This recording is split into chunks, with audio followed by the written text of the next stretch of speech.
Hi, my name is Thais Gibson, and I'm the co-owner and creator of the Personal Development School. This is your daily breakthrough video, and in this video, I want to talk to you a little bit about trust. And I'm going to gear this video specifically towards fearful avoidance or anybody who struggles to rebuild trust in a relationship for that matter. And I want to talk about what some underlying principles are that create trust and also that take away from it, and then some tools specifically to help you manage rebuilding trust if you feel like there's a specific area of your relationship that you need to rebuild trust around. So this doesn't just necessarily mean your romantic relationship. This could be a friendship. This could be a family relationship, anywhere that you feel like, okay, there's a trust wound. And fearful avoidance, for those of you who struggle with maybe more of a pervasive feeling of distrust, this is a very good video for you to sort of go through and understand a little bit more about the dynamics of trust and what you can do about it, and some practical strategies and tools for transforming your ability to trust in relationships overall without, because I know you guys are going to be like, what if I just trust everybody and I get taken advantage of, or I'm foolish for doing this, or I get hurt, or, there's a big difference between learning to trust and being ignorant or naive. And I think sometimes it's easy when we go through trauma to sort of link those two things together. Like, oh my gosh, we might be unsafe if we trust too much. But I'm going to give you some practical tools for how to sort of tell the difference and how to be clear about some differences that you can bring into your own relationship to yourself and with others. So there's so many things I want to say in this video. I can't wait to go through everything. There's a lot that I could say about this topic in general.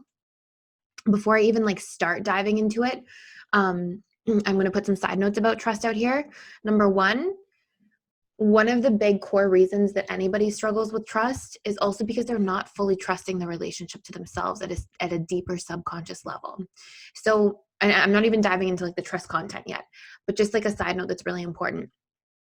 If I, as a human being, as an example, do not trust myself to set boundaries, to regulate my feelings and check in with myself so that I'm not only feeling my emotions when they're so strong that I'm about to burst with emotion, or if I don't trust myself to uphold boundaries and say no to things or not put other people's needs before my own in a consistent manner where I'm ignoring myself, then I have a lot more difficulty navigating trust in my other relationships because nobody's looking out for me. Who am I going to trust if I can't trust myself? And if I don't trust myself to look out for me, then I'm really easy to get taken advantage of. And then that's going to create wounds and pain points.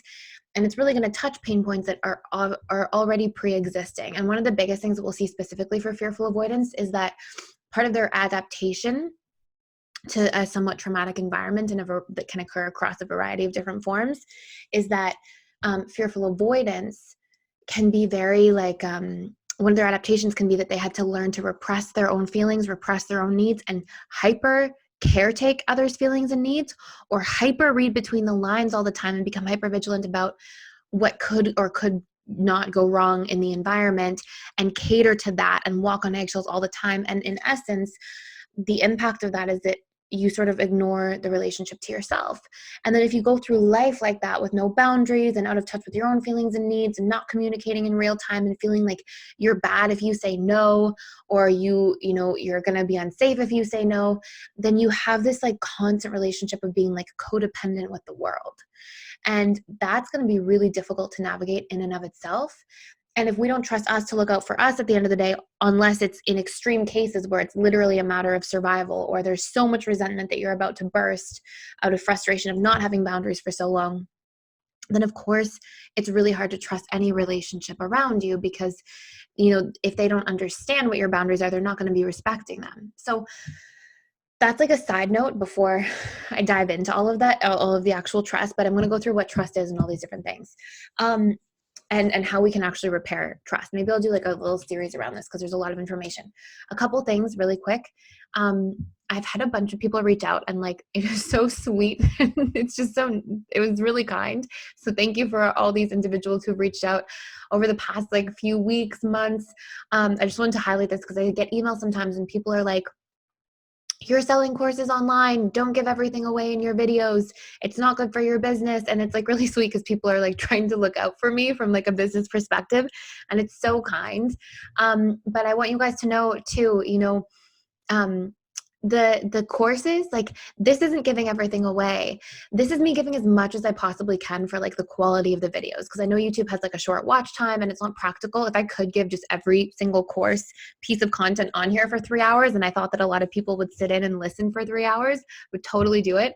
But I have to give high level things here, because I notice the watch time is usually around 10 to 12 minutes, and so I'm like, okay, I have to fit all this content within that time frame and be of service in the best way possible. But the courses, if you guys are looking for like, this is high level content, really. And I hope, I'm really grateful that you guys think that it's everything that I could possibly give, but it's honestly a fraction. And the courses are literally like next level. There's like practical tools and steps and strategies for reprogramming it. And it's really about the transformation pieces. And the courses are usually an hour and a half to 3 hours long, depending on which course it is. And it's like deep, and I do the work with you, and it's a journey and all these different things. So I also wanted to share that, because I just hope that you guys know that, like, this isn't it. Like, there's more to like all this stuff, and there's more in-depth things. And so I'm so happy that so many of you are getting transformation just from this channel. But like, if you ever want to do a really deep dive, like, there's a whole bunch more, and there's a practical way of really transforming some of these patterns and these beliefs that show up for you.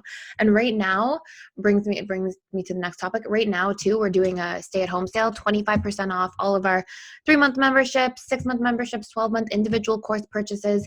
And if you're struggling financially, you can reach out to my team, and we're here to support you. So if you're like, I want transformation in my life, honestly, the courses are going to be amazing. They're next level from any of this video content, because they have practical tools for transformation.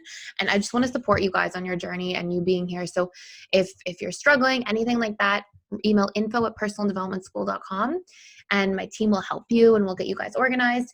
And also, if you just want to dive right in and start, the coupon code for 25% off, which like literally we're only going to do during the time of COVID. It's with you. It's all one word. And it's the stay-at-home sale. So you just put it into your checkout. There's a link in the description below. So I know I've like emphasized all about trust and gone into this sort of preface, I guess, and then gone into this other spiel. But I want to talk to you about like actually what trust is for a moment. So first and foremost, trust is based on two things. It's based on the belief that somebody's actually going to consider you when they're making choices and decisions. So they're going to take your interests like they're going to consider them as they're going through like making a decision themselves, and they're going to be thinking of you and bringing you into their thoughts and emotions and all these different things. And trust is also maybe even more largely so based on congruency. So for example, if I say to you like, hey, come over, and every time you come over, I'm like, oh, I'll get you a cup of coffee, and then I always forget, you might trust me with like a whole bunch of different things, but you may not trust me to bring you a cup of coffee, because I say one thing all the time and then I never bring that cup of coffee. So when we're looking at trust can be accidentally violated because there's a big incongruency in different conversations, right? So the two things that are really building trust at the end of the day are vulnerability and consistency. And when we can become vulnerable in how we communicate to others, naturally over time, the more emotionally connected we become. And the more emotionally connected we become, the more we start to establish the sense of trust. Now, there are a few key features. I'm going to go through a bunch of them that create trust. But first, I want to tell you where trust goes wrong. Trust goes wrong when there is an incongruency or somebody doesn't take you into consideration. But then when we go like this, and this is a pattern I see so many individuals falling into who are struggling with broken trust, we then go like, let's pretend that Bob forgets to bring you the cup of coffee every time you go to Bob's house, okay? And let's pretend that as this is taking place, you're like, oh my God, Bob always forgets. I can't trust Bob with anything.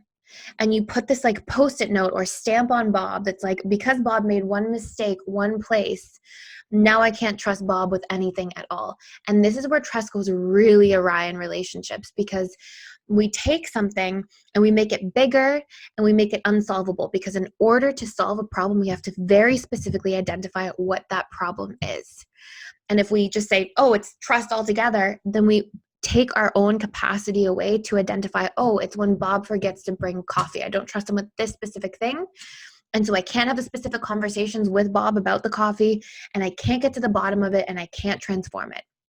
So it's not uncommon for me to see that like one person lies in a relationship once and now they're not to be trusted at all, or one person makes a mistake and forgets something once and now you can't trust them at all. And it's because the human mind is afraid and it's trying to protect itself, and it's very innocent if you've ever experienced doing that.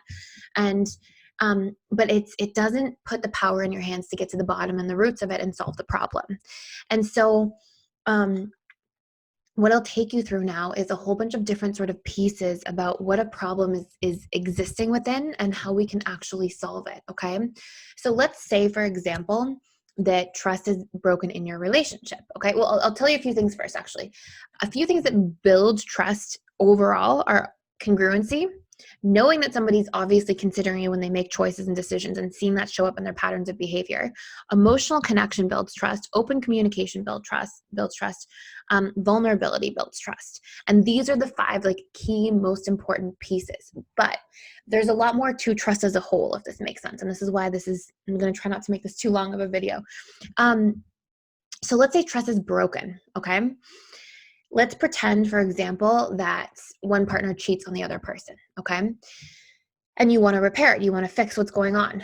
One of the first and most important things that you're going to do is you're going to ask your partner to make a commitment to be better and see if they're open to it. If you want to fix something, you have to have that person who made the mistake fully on board and open to working through things. And I think everybody has individual boundaries with like things like cheating or things like lying. And I think that it's so important that you first honor those individual boundaries. Like maybe that's a non-negotiable for you. But I've also worked with lots of people historically in client sessions who want to repair these things too. So let's just use this as an example. I'm not saying I agree or disagree with even wanting to rebuild trust after something like this happens. I'm just giving you an example for what you can do in the situation, okay? So number 1, you need to make sure this person's on board, okay? Number 2, in order to rebuild trust, you have to understand why things happened the way that they did at the root level. And so this person that broke the trust with you, they need to be able to identify their own root. And so you have to ask questions like, hey, what created this output? Like what happened that led up to this point that you cheated? Because if you just try to deal with the behavior, you are trying to, it's like putting a Band-Aid on something. You're only dealing with the symptoms of other underlying deeper issues. And if you just try to solve the symptom, like don't cheat, it's not going to do anything, honestly, long term. It's going to, like, maybe the person goes through enough pain and maybe they try to change their patterns of behavior, but like you're not solving the root problem. The root reasons that tend to exist for as to why people cheat is that they're extremely emotionally in pain or disconnected in a relationship. They're resentful. They're not communicating their needs.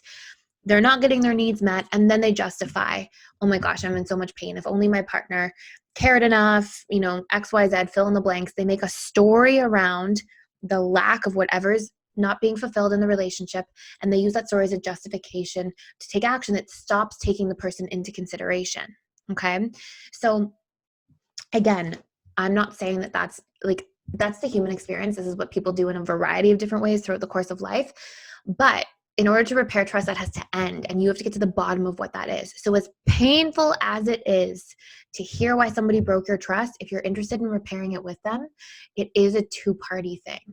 And it is like both parties being able to go to the root of things and have an honest discussion. And so it also requires hearing that in that person's space, they felt that all these needs were unmet, that they were in pain, that they felt disconnected, or whatever versions of that took place. Okay, obviously this is going to depend completely on your individual situation. So you have to ask a question to this person. What led up to you taking this action? I need to understand the roots, and I want to understand why you did what you did. Now this does 2 things. Identifies the root problem so you can actually solve it.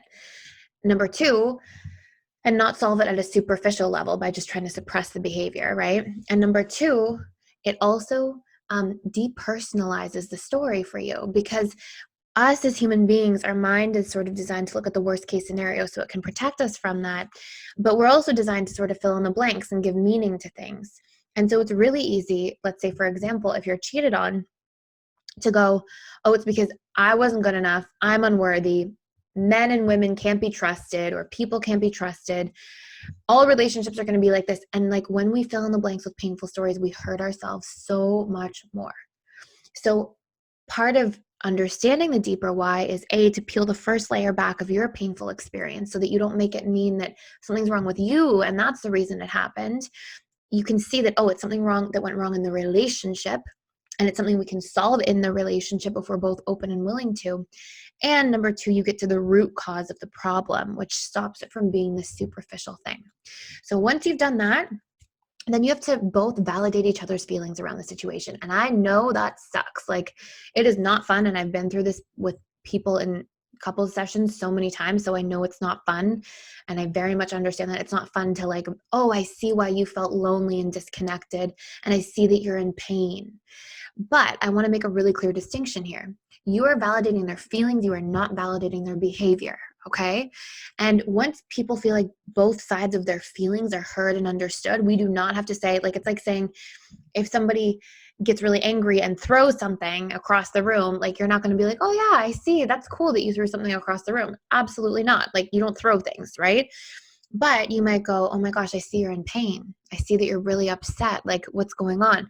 And so we have to be able to, it's honestly one of the rites of passage of repairing trust, validate both parties' emotions in order to take a step forward and progress. And this is what really brings you into working as a team together. Then the next pieces here, and I hope this isn't too long, the next pieces here are that you have to set realistic expectations for what you can work through. Okay.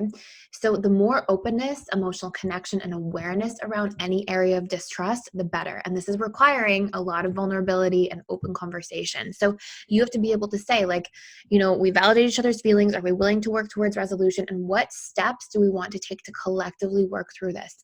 And both of you need to define what support you need, so that both of you are targeting the root problems, okay? So you've heard their part. Then you have to identify everything that upset you about the situation, all of your fears and all of your needs for reparation. And both of you have to have a conversation about that, and then you come to a compromise. What I see a lot of people doing when they're trying to rebuild trust is they sacrifice. They're like, I just want this pain to end. I don't want to be stuck in this hole. I just want us to move on. And so they sacrifice what they felt around it, and they sacrifice having their feelings fully validated, their needs met. They sacrifice fully expressing what they need. Like, you might need for a certain period of time, like a lot more time together, but you get afraid to ask. Or you might need for a certain period of time, like full transparency in other areas of your relationship. And that might be a non-negotiable for you. And if you don't properly communicate those needs and you don't properly hold space for your partner to communicate theirs, or the person you're in the relationship with, a family member, friend, then you are, one or both parties are making a sacrifice on some level. So it's not always conscious. Like, it's not like people are like, I'm just going to sacrifice that. But sometimes we get afraid to speak up. And in essence, that is the sacrifice. And then, we might be able to move through it partially, but there's always still going to be this root problem that's festering beneath the surface. So you have to get really clear. And then what you have to do is you have to break it down into tiny, tiny steps. And from those tiny steps, you have to create strategies that support those steps. So for example, maybe you're like, you know what, I need more emotional connection and I need validation. And then you have to put strategies out for that. How can we emotionally connect? What days of the week will we emotionally connect? What kind of compliments or validation do you need? What can I do to validate you to feel safer now that I've made this mistake? These sorts of things. So you need those steps, and then you need the strategies to support them. So I hope that gives you a good amount of context right now. There's a whole bunch more I can say about this and drill into it and pick it apart. And inside the school, we have a full 2-hour webinar where we went through this in a lot of detail last week, 2 weeks ago. And I'm thinking of building a course just around repairing trust, because it's such an important thing for relationships as a whole. And then the second part of the trust is upholding these needs by setting the boundaries and seeing the needs through, right? So I can do a separate part of that. But I hope this is helpful for now. I know you guys, a lot of you guys requested this. And yeah, thank you for watching and being here. And I will see you in the daily video tomorrow. And please like and share and subscribe to this channel if you're getting a lot of value. And I will see you in the next video.